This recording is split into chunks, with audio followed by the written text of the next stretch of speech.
My next guest is Jessica Cabeen. Jessica was named the 2017 Minnesota Principal of the Year and was also named the 2016 NAESP Vinci Digital Leader Early Learning Principal. She is a principal of Ellis Middle School, and it's her third year. This middle school is in Austin, Minnesota. Prior to that, she was a principal of the happiest place in southeastern Minnesota, the Woodson Kindergarten Center. She has worked in prior roles such as assistant middle school principal, special education supervisor, and special education teacher. She started her career as a music therapist. She holds a bachelor's degree in music theory from the University of Wisconsin, a master's in special education, and her administrative license as well. She enjoys quality time at home with her husband, Rob, and her two sons are in high school. Welcome to the podcast, Jessica. Dana, it's great to be here today. Thank you. Well, thanks so much for being my guest on the podcast. And let's lead in talking about a time when you were in the trenches and managed to come out. Yeah, so there's almost more times than not that I feel like I'm in the muck and the mud.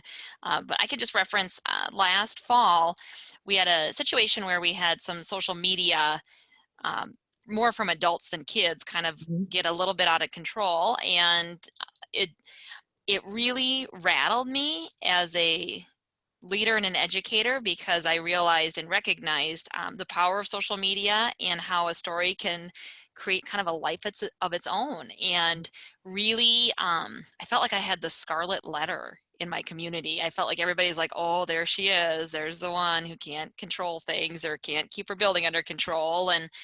And what I really learned from that situation is, we, like kind of Joe Sanfilippo has said too, is if you don't share your story, somebody else is going to share it for you, and it might not be the truth. And so really have tried more so this year, especially with COVID, being very transparent in my messaging and being very honest. Like, we don't have all the answers right now. We don't know how long we're going to be in a hybrid schedule, but what we do know is our primary concern is to keep your child safe. And I think looking back at that time, I was trying to perfect everything or try to control everything, and I couldn't. And I think in hindsight, if I could have just been more honest with the stakeholders and the parents and say, this is what we're working through, I would have probably had better self-care in that season and been able to move forward from it sooner. Yeah, and you've learned a lot, as you said, just during these past 6 months with the pandemic. And you talked to me a little bit in the pre-chat about becoming more resilient during this season and planning for the school reopening. And, how do you feel that the planning over the summer and now that you've reopened school in your hybrid setting, how do you feel like it's made you stronger as a leader? I think one of the pieces that I was most afraid of, but probably the most beneficial to opening the year, was offering listening sessions. And so for someone who likes to be type A and controlling, leading in a forum where for 40 minutes I just listened was a little intimidating to start. But we offered, I think, at least 6 listening sessions over 2 weeks at the beginning of August when our governor released kind of the expectations for the fall. And that was the most beneficial feedback I got to start the year, because I got to hear from students, parents, our parents who are Spanish speaking, and our staff, certified and non-certified. And what I thought were the pressing issues for reopening school were not. And I'm really glad, because I really heard what the pressing issues were. And so then we could be more intentional about setting up plans and communication in regards to those situations. So I think that really helped for the resiliency is to know what to ask, and then know, I think, as an educator, what we can't control. And that's the piece that's really hard, is sometimes some of our families are really struggling with their own mental health, and you can offer support, but can't live in everybody's home, because once we start to take on everybody else's baggage or history and trauma and not have outlets for that, it starts to weigh on our own mental health too. So I think setting some boundaries around what I can control and what I can't, and what I need to let go, has been really helpful with my overall mental health and well-being. And I think that's also demonstrated my ability to lead well. People are like, man, you just are like smiling and happy, and like you're not like stressed out as somebody actually said that they've seen me less stressed this year than any other year I've been here.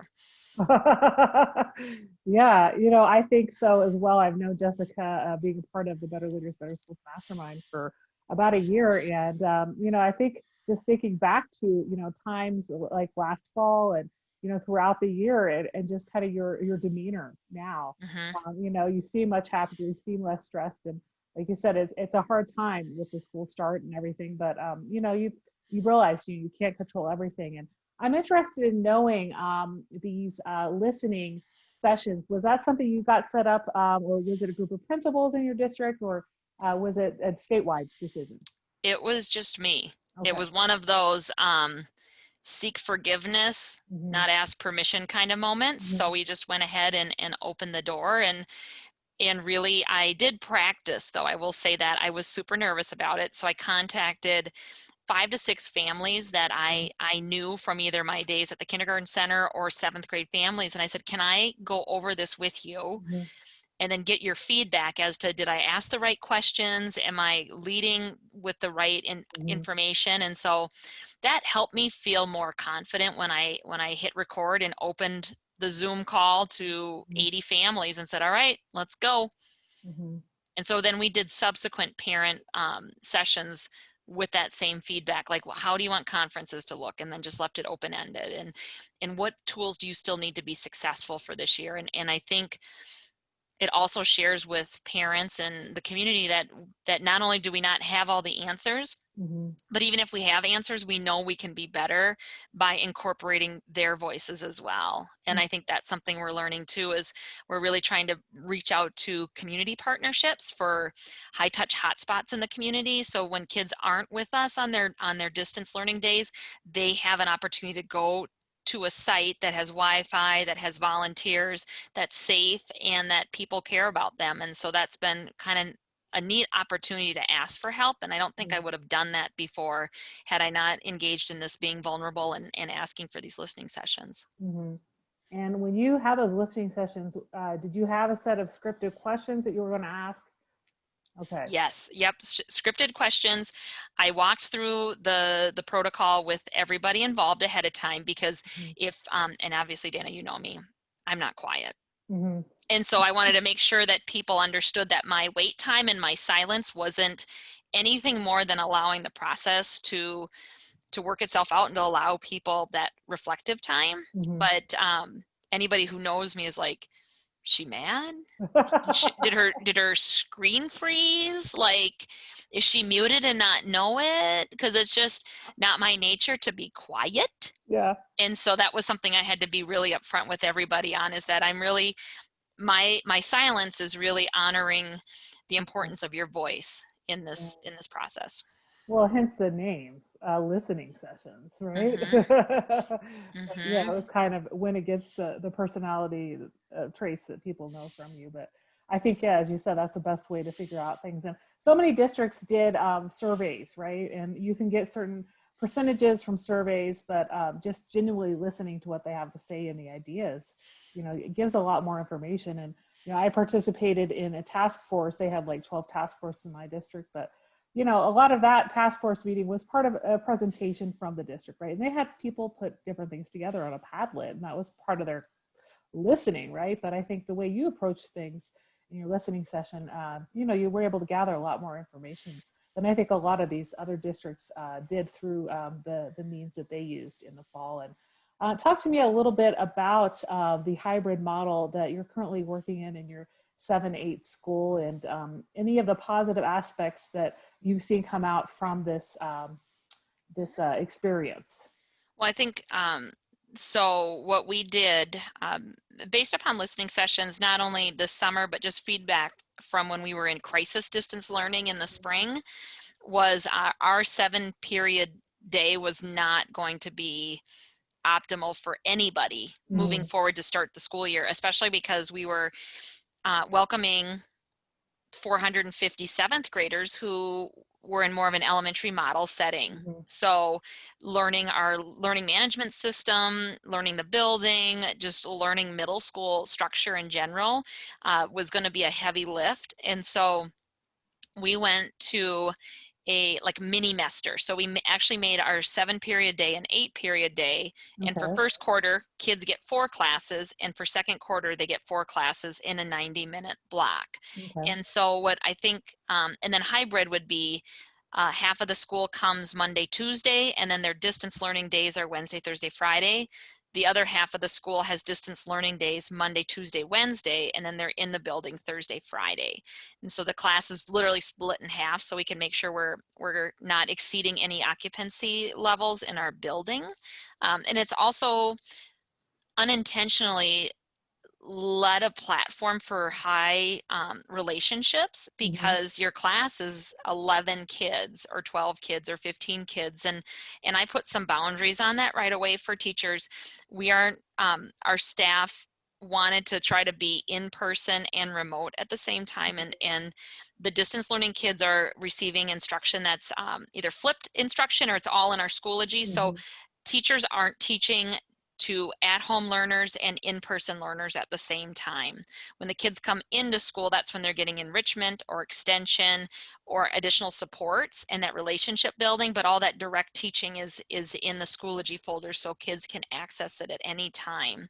Hmm. What else can I tell you? I think we had never been a block schedule before, but I think it really did help kids, especially with what we call decreasing the cognitive load. And so Hmm. knowing that a lot of our kids had never used Schoology as a platform, or how to take attendance at home, how to Hmm. send an email, like that's a good skill to have if you're going Yeah. to be communicating with teachers. And so that 8th hour class we actually created called Academic Coach. And so every Okay. child in their first quarter has this class, and I actually get to co-teach it, which is really, I've never taught middle school Uh, here ever in 13 years, so of my time in the district, but it's been really fun because it's social emotional learning, it's technology, and then it's Avid.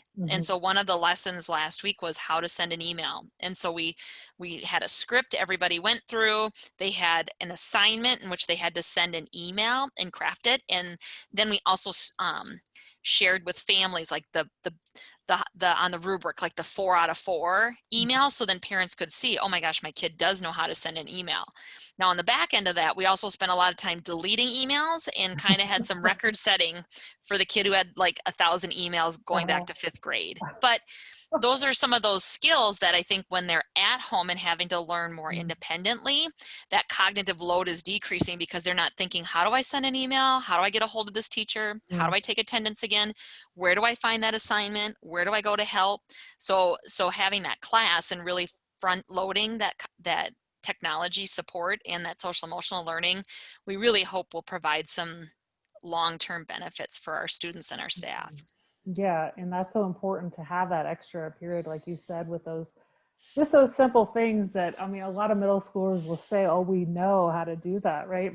My son keeps saying, because he's in 7th grade now, he keeps saying, "Well, the teacher went through where to find these things and reiterated this and that." And in his mind, as a 7th grader, he's like, "Well, we know, but it's so important to it will clearly explain the procedures because we're in a different type of setting and also have those rubrics like you're saying, show them the examples, and Mm-hmm. especially elementary and middle schoolers, they're not used to writing their teacher emails, right? They're not used to advocating for themselves.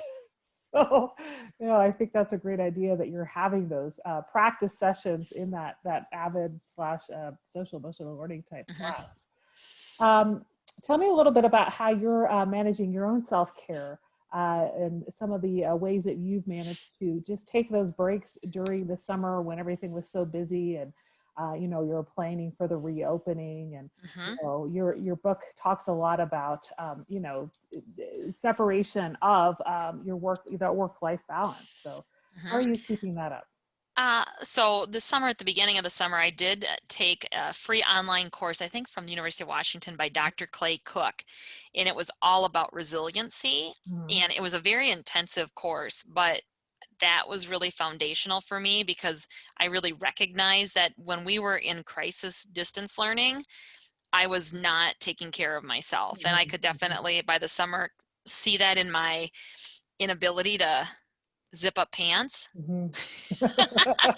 and motivation and energy Mhm. and just enjoyment of life in general. So I think those things really culminated into a July of really reframing how to move forward in this kind of more chaotic season of unknowns. And so I have like 3 models where it's expect the best, celebrate success, and rest. Those are my guiding pieces, and it's based upon some of the mantras in our building. But with Mhm. expect the best, it's helping me reframe in my mind, because sometimes people will say, hey, I need to meet with you, and then all of a sudden my head goes to like, oh, they're going to quit, or oh, it's this or that, and usually it's nothing, but my head always makes it out to be 100 times worse. Mhm.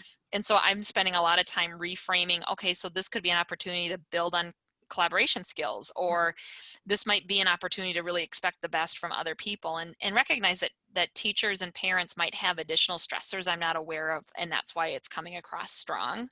Mhm. Celebrating success is just these mini milestones, like, oh, I walked the dog 4 days this week instead of 2, like, yay. Or, or hey, I didn't eat 8 Snickers today, awesome.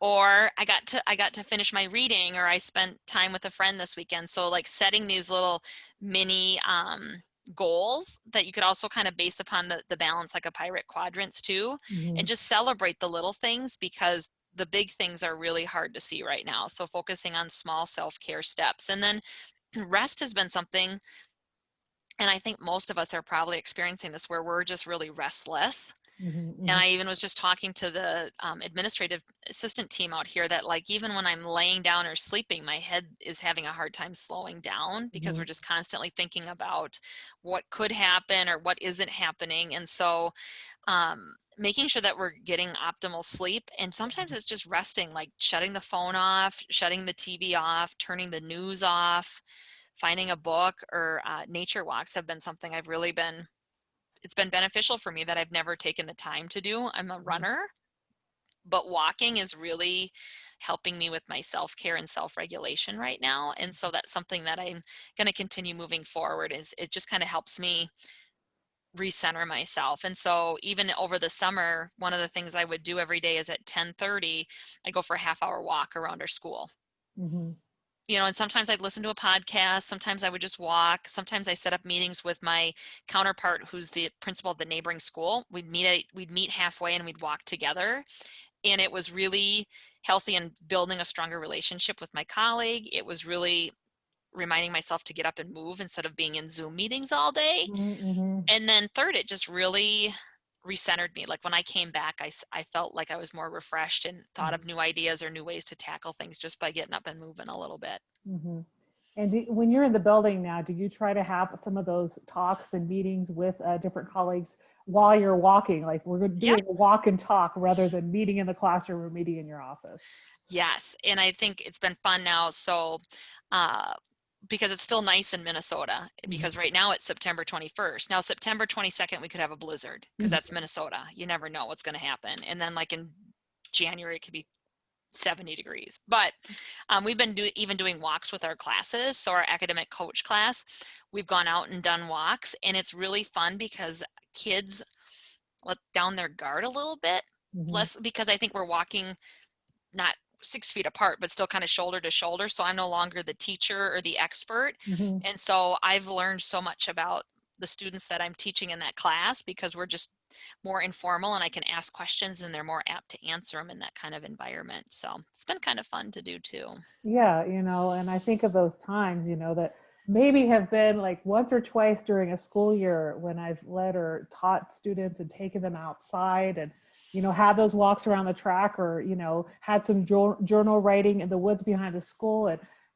those were so like surprising for the kids to like get out and do that. But, I think right now, just with the pandemic, we're taking more of that opportunity. And like you're saying, you hear a lot more from the kids because you're not kind of that stage on the stage right in front of Yep. the classroom or in that formal setting. So I hope a lot more schools that are meeting in person in some sort of setting are getting outside and celebrating the nice weather that we're still having. So Well, um, and think about it this way too, is at least here in the Midwest, this spring we didn't leave the house. Mhm. Like, I mean, we were all kind of self-quarantining, and so we missed spring. And a lot of us missed a lot of summer. At least here, we didn't have all of our summer athletic programs running. And so our kids didn't get to go to soccer or basketball or some of those things that they're used to, or they're just more nervous about being around each other. So nature and play is really just a really great way to introduce ourselves back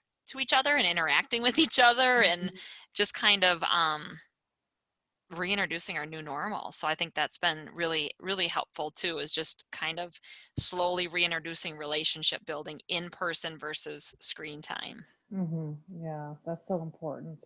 And let's segue a little bit into you've found a little bit of extra time during the pandemic because you used to be so busy traveling.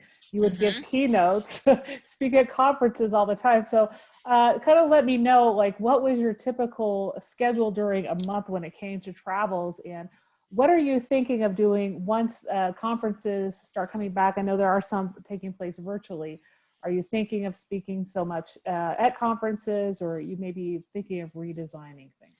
Um, so that's a great question, Dana. So I think that I sense that I won't be the only one making life changes Hmm. once COVID becomes part of our recent history and not our Hmm. future or current status. So I think for me, I did, like you said, I have teenage boys that, within 3 to 4 short years won't be in the house anymore. Hmm. And so COVID really gave us a chance to connect on a deeper level, spend more time together, and made me really rethink, like, do I want my kids to remember me traveling all the time during these last few years, or do I want my kids to remember me being more involved in their sports and their activities and home? So kind of recalibrating the work in that field in education, but I'm also spending a lot more time connecting with women just in general, and not just women in education, because I'm learning that unrest and stress and seeking balance isn't resonant just with educators. Hmm. And so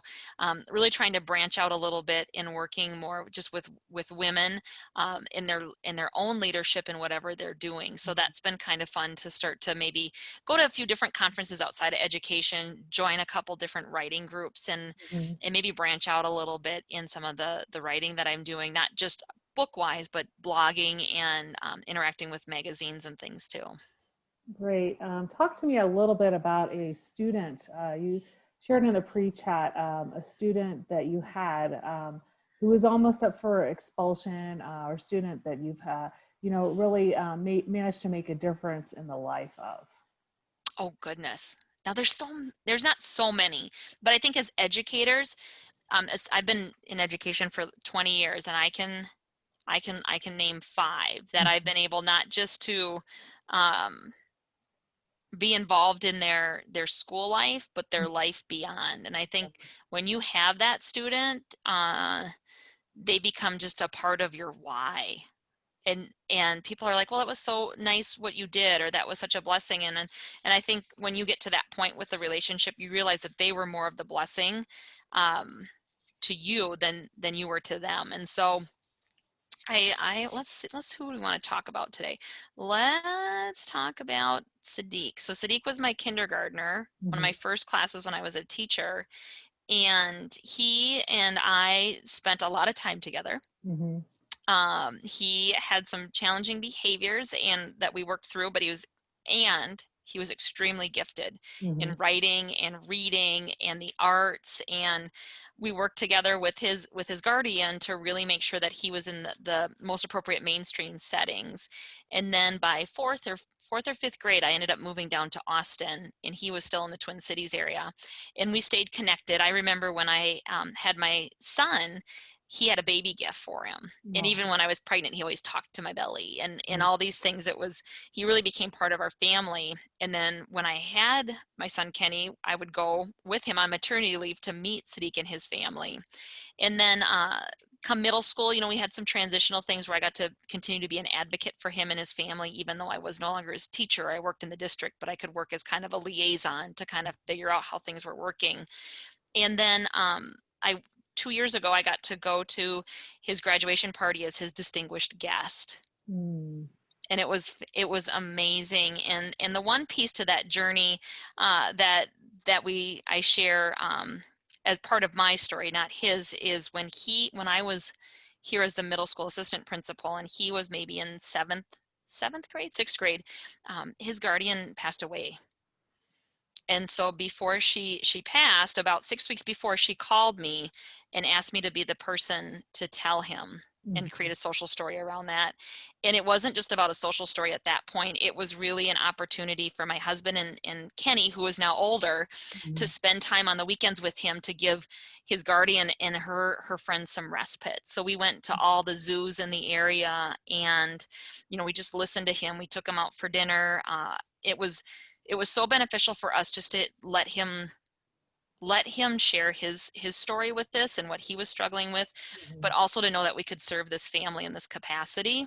Mhm. And then uh, I think and I still have it actually right behind my desk as we're talking. I still have the memorial, and I got to read at her funeral, Wow. her and her son. And so I on so many different levels, that young man has permeated who I am as an educator, who I Mhm. am as a mother, who I am as an advocate for those who Mhm. maybe haven't had a voice before. And you just never know what your impact is on a family. I mean, like, you may not know, you may not have that opportunity that I had, but like I said, I have the memorial right behind my computer to remember on the really rough days that I'm here to advocate for all kids. And sometimes that looks really different. Yeah. And sometimes that transcends well past when they were a student in my classroom. Yeah, definitely. And when you're kind of following that student's journey throughout K-12 and seeing them graduate, and keeping touch with the family as well, it's Hmm. inspiring to hear, how they were able to reach out to you and feel like they trusted you, and you were able to provide that comfort when his Hmm. guardian died. Let's talk a little bit about when your son now, your younger son, he's at your school. So how Yep. is that being your son's principal? And your school is only a 2-year long Hmm. school, seventh and eighth grade. So you only see them for a certain amount of time. So kind of talk to me Yes. about the dynamics there. Yeah, absolutely. And for your listeners, I think the other piece to that story is Isaiah. We adopted Isaiah when he was 5, and actually, we had some difficulties in his adoption, which also timeline paralleled when Sadiq lost his guardian. And so, on a personal level, we were able to fill a void that we had with losing our son by helping support another family who was losing their mom. And so it was emotionally a really challenging time for me, but in a way, I got to maybe I got to fill a void too for others. But Mhm. so when Isaiah entered our family, I took a position to be the kindergarten principal. So this is not Isaiah's first rodeo with his mom as his principal. He had been in the country about 6 months, and then we went to school together. So Yeah. that was our therapist, who we actually still have, had really encouraged me to find ways to be involved in his life every single day. Now, he did not say that necessarily meant to be his principal.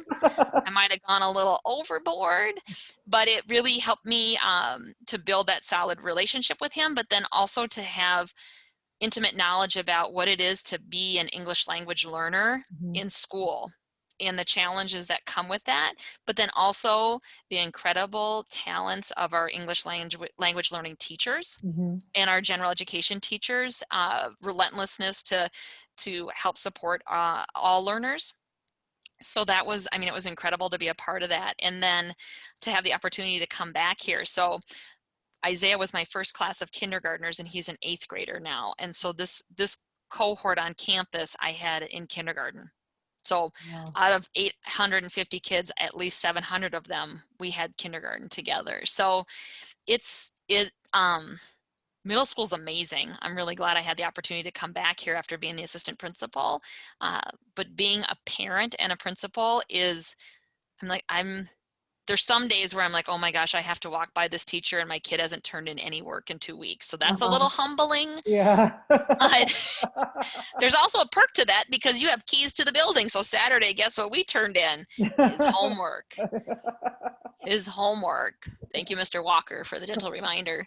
But I think that's been really, I mean, I'll never regret having these years with him and just getting to know who he is as a person outside of who I see at home Mm-hmm. in a really authentic ways. Just peeking by the window, seeing him at lunch, cheering on his soccer team, supporting him in band and his honors courses, and just seeing him just become his own person. I've been so impressed and amazed. Mm-hmm. Mm-hmm. Yeah, you have that unique lens. Is you're kind of on the outside, like if you're walking in, by a classroom or something, and not directly like teaching him. Like I've heard of some teachers have taught their own children, but Hmm. just kind of seeing that personality, right, that he might not be sharing at home. And you've talked a little bit about the relationships that you had with kids that are now in seventh and eighth grade that you had as kindergartners, but also, you said you're kind of that grand principal because you Yes, have students or I siblings, do. they come back and like you had a story about the car line. We might not go into detail, but Yeah. you see these people come back years later, and even though you only have students in the building for 2 years, how are you able to keep connections with those families? I think, and we're in a more rural area of Mhm. Minnesota, so it's about 25,000 people in the community. But I think just being visible has helped with Mhm. that. So when I was at the Yeah. kindergarten center, I did morning bus duty every day. Hmm. And now as the middle school principal, I'm out at parent drop off. And I think just having that connection that they see me outside in a non-threatening way has really helped people to be like, oh, okay, she's or my goofy dancing or my Green Bay Packers sweater that I get booed on. That's been really, really fun. And I think too, just being open to staying connected. Yeah. And my two grand principal stories really were from Facebook. Like the kids turned 21 and found me on Facebook. And then Uh-huh. um, Dana alluded to, I've had two students of mine now have babies. And so then we've gone to the house with baby gifts and my husband gets to take pictures with the baby. And an interesting story, Dana, we had talked off screen here about a parking lot pickup. And so that student came back, a former student of mine. Uh-huh. She's now like 22. And I talked to her today. I said, where are you working? She's like, well, I'm not working right now. I'm like, well, we got to get you a job. Hmm. And so now we're meeting to try to figure out where we need to go to fill out applications and things like that. And I think the piece that I would share is just that as much as I do have boundaries with what I do, Hmm. I think it's okay to still have relationships with kids after they leave and ask those questions and stay involved. And it doesn't mean that you have to, every kid that comes by, meet and help them fill out applications, but as an educator, who really would benefit from that additional support and who just needs some encouragement or cheerleading. And Yeah. so knowing that they're always your kids really kind of helps make that a important personal mission of mine. Hmm. Hmm. Yeah, that's so great to hear. When you're seeing those kids again, and they might not feel like they can reach out to many other adults, but Hmm. they'll reach out to you, and you're helping them find that job. Let's talk a little bit about your current rebranding a little bit on your website and your next steps for how you'd like to continue to serve.